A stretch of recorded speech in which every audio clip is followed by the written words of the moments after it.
que é a Reforma Protestante, né? A Reforma Protestante é o dia em que Martinho Lutero foi usado por Deus para trazer a igreja do Senhor de volta à palavra de Deus.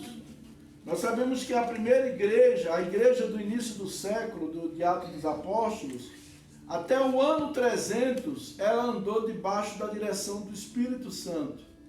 Ela andou ela foi uma igreja perseguida, muitos morriam, muitos mártires, mas um dia havia um homem chamado Constantino, que ele disse que se converteu.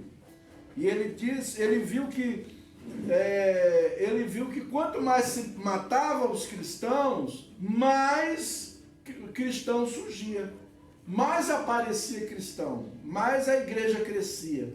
Então, com medo disso, ele apareceu com essa história de que havia se convertido. E ele viu uma visão, que viu uma espada e uma cruz, e disse: por essa cruz e por essa espada tu governarás.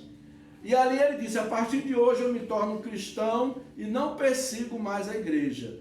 E deu uma ordem, todo o império, que naquela época Roma dominava, e todo o império romano, ele deu a ordem que todo mundo que fizesse parte do império tinha que se batizar, aceitar o batismo cristão. E quem não aceitasse o batismo cristão seria morto ao fio da espada.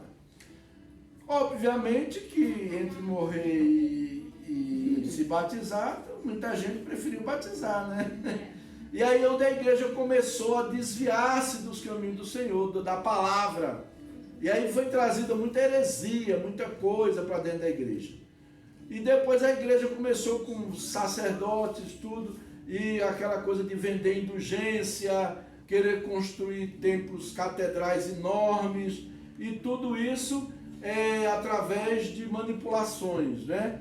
Eles tinham uma ideia de que eles pregavam, dizer, quando a moeda cair no fundo do gasofilácio e tinir, você pode tirar uma alma do inferno. Isso é uma heresia, não é Bíblia. A Bíblia não fala isso, né?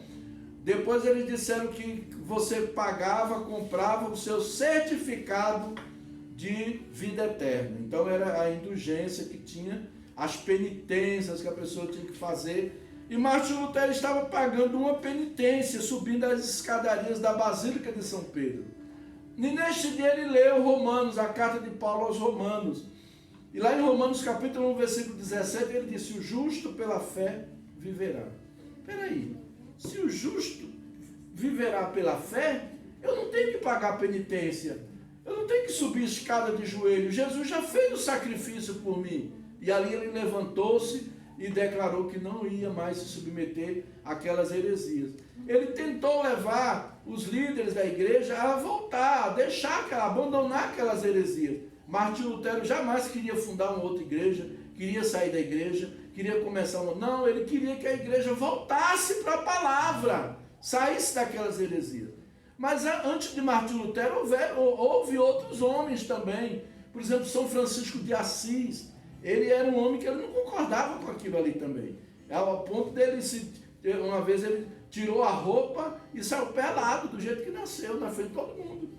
Ele disse: não, eu me desprendo de todas essas coisas, da luxúria, da riqueza, né? Jesus não me chamou para isso. E aí foi trabalhar com os leprosos. Até hoje existe dentro da Igreja Católica a ordem chamada franciscana. Existem os franciscanos, existem os jesuítas, né?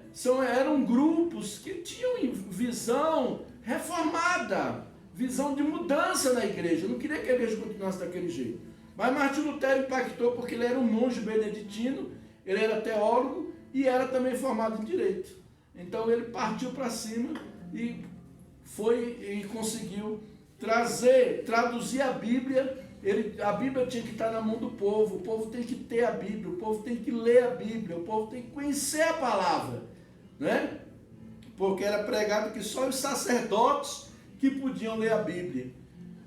E eu ainda me lembro que eu era pequeno, quando tinha uma conversa de que quem lia a Bíblia morria, ficava louco, né? Quem lesse a Bíblia, tinha gente que ficou louco que leu a Bíblia. Não sei se alguém já viu essas conversas, né? E no filme chamado O Nome da Rosa mostra muito claro, né? Eles colocavam veneno nas páginas, que era para as pessoas não lerem os livros, porque quando lia fazia assim, para mudar de página, aí o veneno estava lá e a pessoa morreu envenenada.